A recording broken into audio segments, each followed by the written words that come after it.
Olá, pessoal. Boa noite a todos que estão aqui nos assistindo, né? Assistindo as palestras do GIAC. E nós hoje temos um convidado já conhecido de nós dos tempos presenciais, mas depois eu vou anunciar ele para vocês, tá? Dando abertura aqui para nossas atividades, vamos fazer como de costume a nossa prece, harmonizando a nós mesmos, harmonizando o nosso ambiente, o nosso lar, né? Então vamos convidar todos a fechar os seus olhos, mentalizarem muitas coisas boas para si, para os seus familiares, né? Para que a gente possa, através da nossa peça, emanar essas vibrações para todos. E vamos agradecer a Deus e a Jesus a oportunidade de estarmos aqui neste momento, assistindo mais uma palestra, ouvindo as mensagens e ensinamentos de Jesus. Peço ainda que a espiritualidade amiga ampare o nosso expositor, intuindo, né? Para que possa transmitir aquelas palavras que cada um de nós está precisando ouvir neste momento. E é contando com o amparo da espiritualidade de Ti, Mestre Jesus, que pedimos a permissão para darmos por iniciado mais uma atividade nesta noite. Que assim seja. Então, pessoal, nós temos um convidado que já era conhecido de alguns dos tempos presenciais ali do GIAC, né? O nosso irmão Rafael Sarturi. Ele é lá da Sociedade Espírita Ponto de Luz de Esteio, tá? E hoje ele veio trazer mais um ensinamento, mais uma mensagem do nosso Mestre Jesus. E ele vai nos falar do capítulo, né, que tem como título Sede Perfeita. Então, a palavra é contigo. Tudo contigo, Rafael. Tá bom. Então, obrigado pelo convite, obrigado por essa oportunidade de estarmos aqui, divulgar um pouco da palavra da doutrina espírita e, por conseguinte, do Cristo. E este capítulo, apesar dele ser pequenino, ele tem um valor muito significativo à luz da doutrina espírita, pois que ele trata de um assunto que tem a racionalidade envolvida com ele.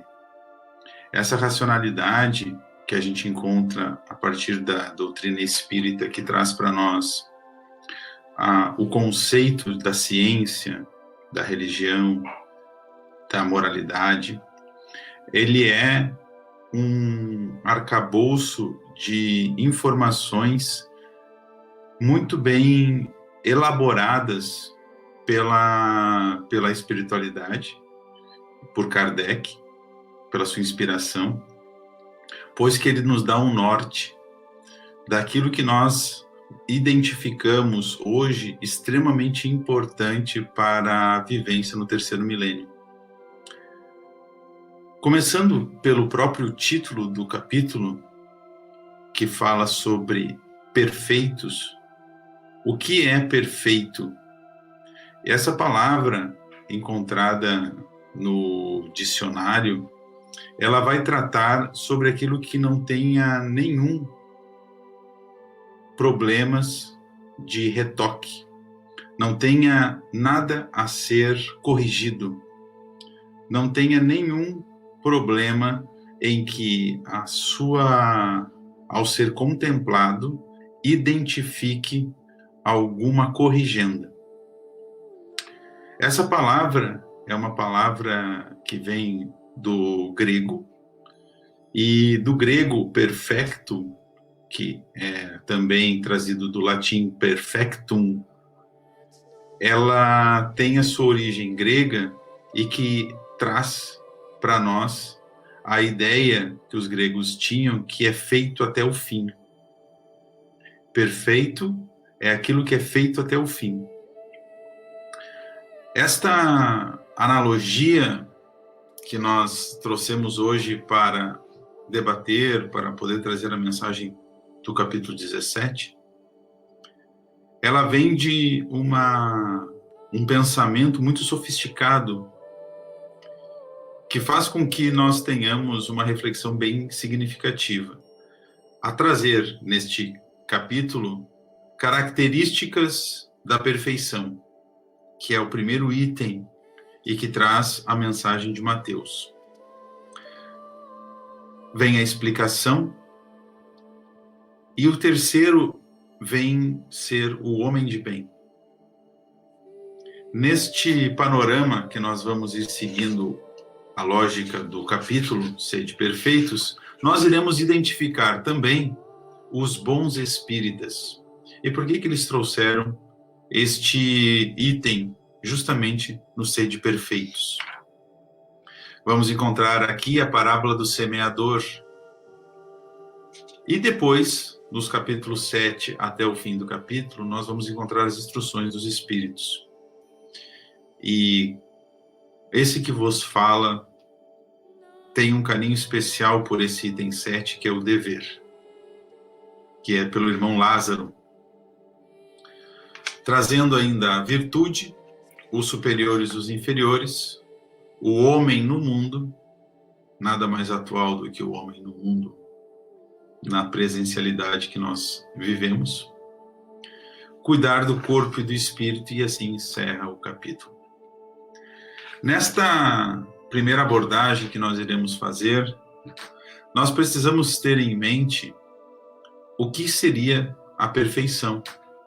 E a perfeição não é o ideal que nós encontramos no nosso imaginário. Não, ele é o ideal, aquilo identificado pelo Cristo. O perfeito é aquilo que não tenha nenhuma corrigenda a ser feita. O perfeito é aquilo em que as suas atitudes, o seu andar pelo mundo, pelos cenários que o mundo se apresenta, ele não passa por nenhuma ideia de estar desadequado, desencaixado, fora de contexto. E assim, a gente encontra o ser mais perfeito que conhecemos como Cristo, sendo totalmente desencaixado do mundo onde nós vivemos. Há uma contradição bem significativa nas atitudes do Cristo frente às da grande massa atual. Ele trouxe a identificação de um caminho seguro a ser seguido e que há 2000 anos, vendo que o homem não identificaria com clareza as suas palavras, ele manda o Consolador prometido. Passaram-se 2000 anos e nós ainda temos a dificuldade de internalizar os Sede Perfeitos no seu âmbito mais elementar, que é justamente o que é ser perfeito. E a palavra que encontramos no homem de bem, no item 3 desse capítulo, vem trazer que o verdadeiro homem de bem é aquele que segue a lei. E nesse caso, a lei está com letra maiúscula. Então é uma lei universal. Uma lei que a gente encontra tanto aqui como em Marte, Saturno ou Capela. Em qualquer instância do universo, nós iremos encontrar a mesma lei. E seguindo, ele vai dizer, o verdadeiro homem de bem é aquele que pratica a lei da justiça, do amor e caridade em toda a sua pureza. E essa pureza é justamente por causa da lei universal, da lei com letra maiúscula, que ela é uma lei que se transmite a todos os seres do universo. Este homem de bem, ele torna-se perfeito porque ele a pratica independente do local onde ele se encontra.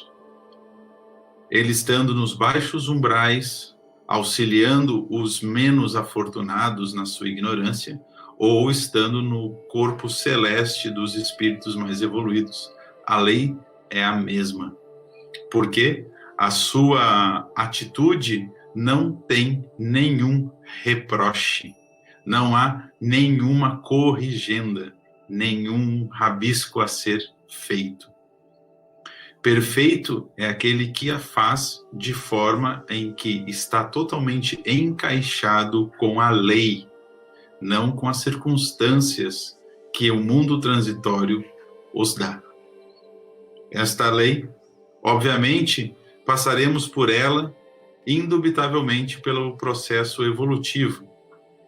Mas Jesus já deu o caminho certo a ser feito. Pegue a sua cruz e me siga. Ouve o que eu digo. E estas passagens que Cristo traz, faz a analogia da responsabilidade individual do ser para com aqueles que praticam a sua lei. Esta lei, ela só pode ser realizada dentro daquele ser que a pratica. Ela não pode ser um ato exterior. O ato exterior, na qual a gente identifica em Jesus, por exemplo, ou nos grandes vultos mais próximos de nós, como Chico ou Divaldo, eles são atitudes exteriores e que faz com que o homem, os nossos olhos, aqueles que a identificam, percebam a dignidade daquele ser. Mas é pela atitude. Estes espíritos que praticam não se identificam com a atitude, eles se identificam com a necessidade que está no coração. E isso é uma consequência à atitude. E o que nós enxergamos é apenas uma ponta do iceberg, que faz com que nós identificamos um Cristo, um Divaldo, uma Madre Teresa, como atitudes de extrema nobreza, mas isso é uma consequência de um espírito que é nobre, e que aquela atitude que está sendo identificada pela grande massa é apenas a parte mais bruta, porque ela precisa estar encarnada, ela precisa estar no tempo e no espaço. Porém, o germe que está no coração não tem tempo e espaço, ele está além do universo, está além daquilo que é transitório, daquilo que perece, daquilo que passa. É por isso que é uma lei. Então, também, nós, ao identificarmos estes espíritos, nós nos iludimos achando que são as atitudes que vão fazer com que este ser seja um perfeito. Mas, bem pelo contrário, são aqueles que fazem por si, e a prática é uma consequência do que está no seu coração. Jesus coloca esta mensagem muito bem esclarecida quando diz: não é o que entra da boca do homem, é assim aquilo que sai, porque está identificando o seu coração, é aquilo que está lá, é a chancela do seu DNA, do seu RG, do seu CPF, que realmente quem é esta pessoa? É aquilo que está no coração, não as suas atitudes. As suas atitudes podem ser boas com intenções más, mas podem ser pessoas que também têm as mesmas atitudes com as intenções nobres. Então, tem que se perscrutar o coração, não as atitudes. Aqui, os espíritos nos esclarecem, percebendo que nós teríamos muita dificuldade para identificar. E no homem de bem, na primeira frase, ele coloca justiça, amor e caridade. Ele não deu exemplos. Ele colocou palavras para que nós possamos saber o que é caridade, o que é justiça e o que é amor. Cada um a seu nível, cada um a seu entendimento. Para que pudéssemos ter um amor universal, uma caridade, uma justiça, precisaríamos de um compêndio muito significativo de atitudes, de coração. Precisaríamos de reflexão mental muito grande, muito elevada. E isso não nos alcança de acordo com as nossas medidas de vivência no mundo. O que nós escolhemos de fato para viver no mundo. Isso turva o conhecimento e o entendimento sobre o que é caridade, o que é justiça, o que é amor. Então, por isso que os espíritos não deram exemplos. Quem deu exemplos a nós foi o Cristo. O Cristo disse que seria o caminho, a verdade e a vida. E ninguém passaria ao reino do céu senão por ele. Ou seja, ele deixou chancelado na sua trajetória na Terra de que seria ele o condutor, porque as pessoas identificariam. Porém, só pegando apenas as suas atitudes, os seus exemplos, com o coração alheio ao que está acontecendo, isso não serve. Então, os espíritos sabiamente vão colocar para nós os conceitos. E a partir dos conceitos, nós identificamos e entendemos. E os entendimentos farão com que as nossas atitudes sejam outras. Essa relação entre o entender, a gente também encontra no Livro dos Espíritos, quando Kardec pergunta sobre aqueles espíritos que passaram sobre a fieira do mal e o do bem. O que significa isso? E aí os espíritos ainda corrigem Kardec dizendo: a fieira do mal não, o da ignorância. Porque ignora. Então, a ignorância trata de assuntos sobre a sua própria cegueira, fazendo com que nós tenhamos atitudes impróprias com relação à lei verdadeira, que não poderia ser competida com a mesma atitude como sendo universal. Lembro-me de um filósofo muito conhecido chamado Sócrates, que dizia: se o homem pudesse ter a noção de justiça, ele teria que fazer uma simples pergunta: se a atitude que ele está tomando fosse uma atitude universal, o mundo seria melhor? Se a resposta for sim, então que faça. Se a resposta for não, que ele pense. Porque as atitudes deverão ser universais, onde seres elevados ou seres não tão elevados identifiquem as suas atitudes por elas mesmas e saibam identificar os nobres daqueles ignorantes. É por isso que se torna uma lei universal.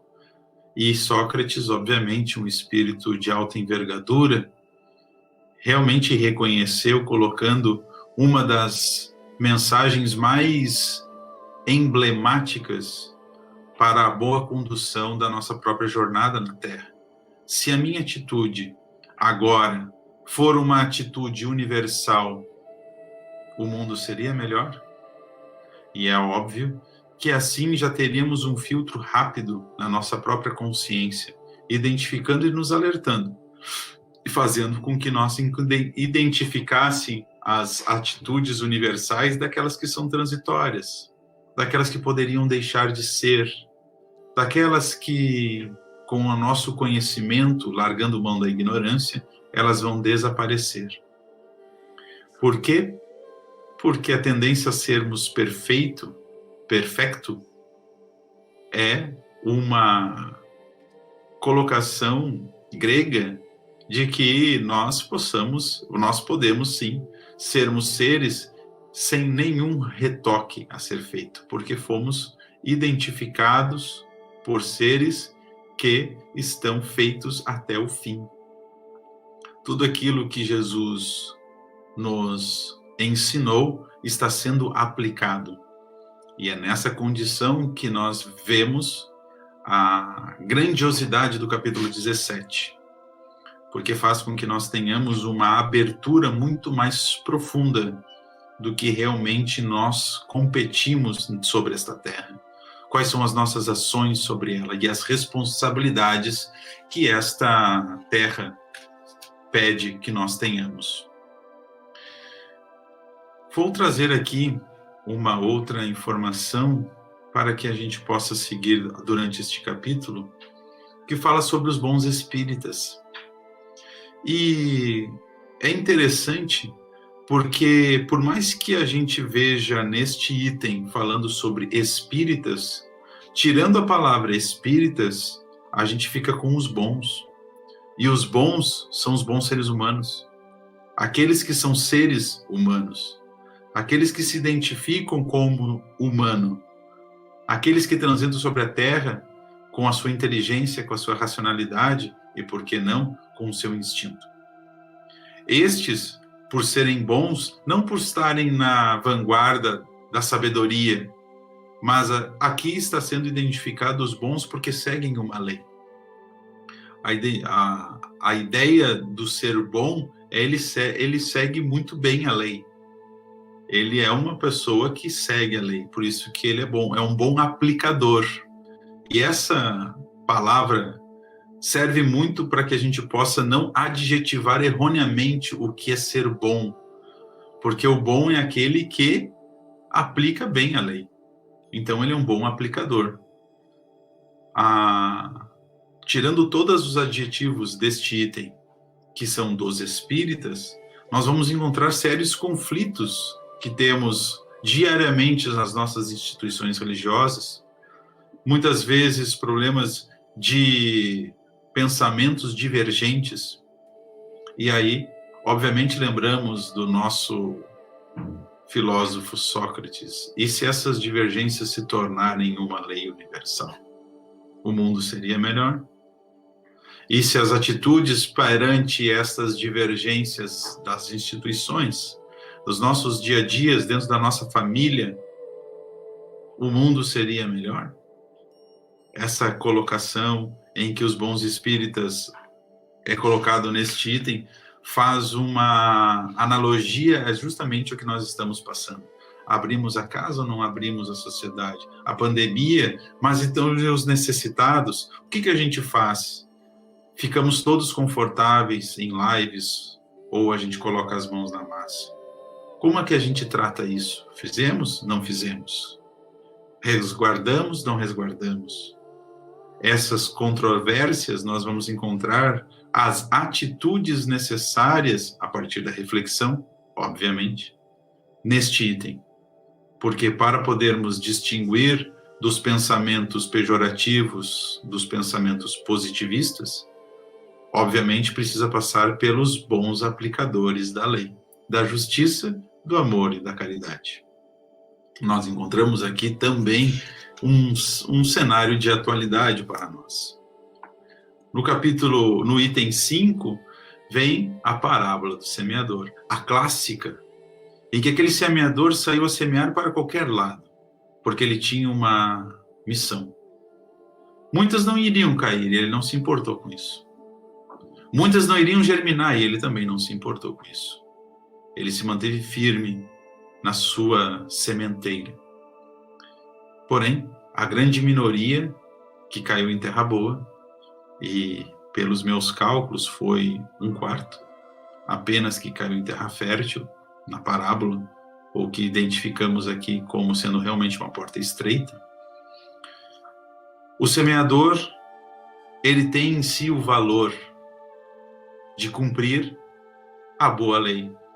Então, ele é um bom aplicador da sementeira, porque ele aplica a lei de acordo com que ela é estabelecida.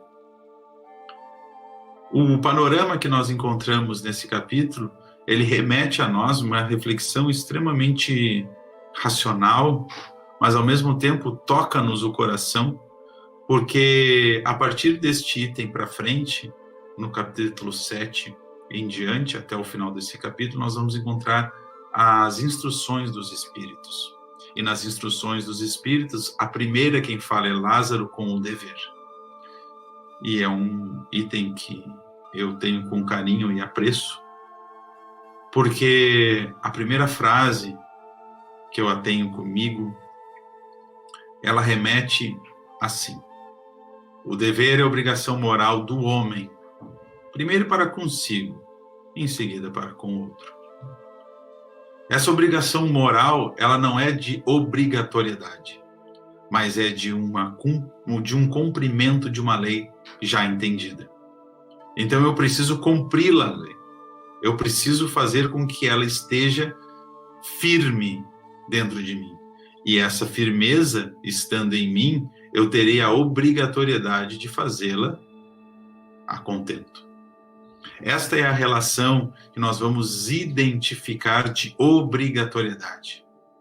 Não de obrigatoriedade no sentido radical, mas aquela em que esse ser que conseguiu adentrar a ação grandiosa do cumprimento da lei, portanto, é um bom aplicador, ele não consegue mais não fazê-la, pois que ele identificou, já não está mais no estado de ignorância, e as ações que ele aplica são ações universais. E a segunda frase deste item que o irmão Lázaro coloca, o dever é uma lei da vida. E aqui cabe salientar lei com letra maiúscula e vida com letra maiúscula. Por quê?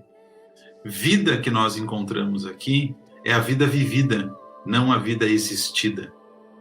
São coisas divergentes, são coisas diferentes. Muitas de nós passamos a existência existindo. Só que a lei da vida é a lei seguindo o Cristo. Quantos de nós se ilude achando que escolhemos coisas do nosso cotidiano que vão ser transitórios, passageiros, e achamos que isso é viver? Quantos de nós colocam energia em coisas perecíveis e que isso não é viver, isso é existir? Eu ocupo lugar e espaço no mundo e consumo os recursos naturais do planeta. De certa forma, é um tanto quanto duro essa fala, mas é isso mesmo que o irmão Lázaro coloca, porque lei da vida é viver bem, e viver bem é cumprindo a lei da vida, por isso a letra maiúscula e da lei e a letra maiúscula do V de vida. Quantos de nós existimos apenas? E as nossas escolhas são em termos de carro, casa, pessoas, amigos, pastas de dente, shampoo, roupas. Isso é existir.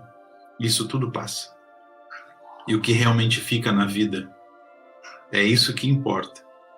E o dever é uma lei da vida. E este cumprir a lei da vida é o que faz com que nós tenhamos a obrigação moral de atê-la.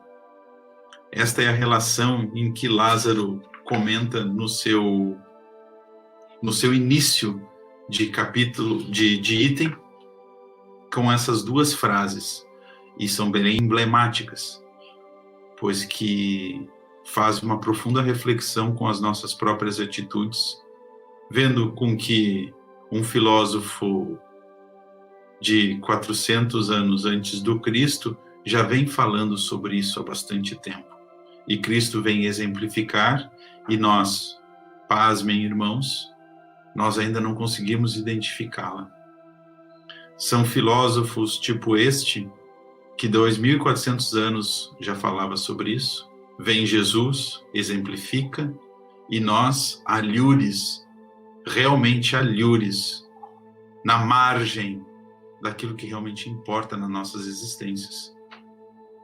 Esses sede perfeitos têm uma clareza muito grande, fazendo com que nós tenhamos uma profunda reflexão, e ele nos provoca isso, a fazer com que nós tenhamos um direcionamento muito mais seguro da nossa existência no presente, para que o nosso futuro seja apenas uma consequência.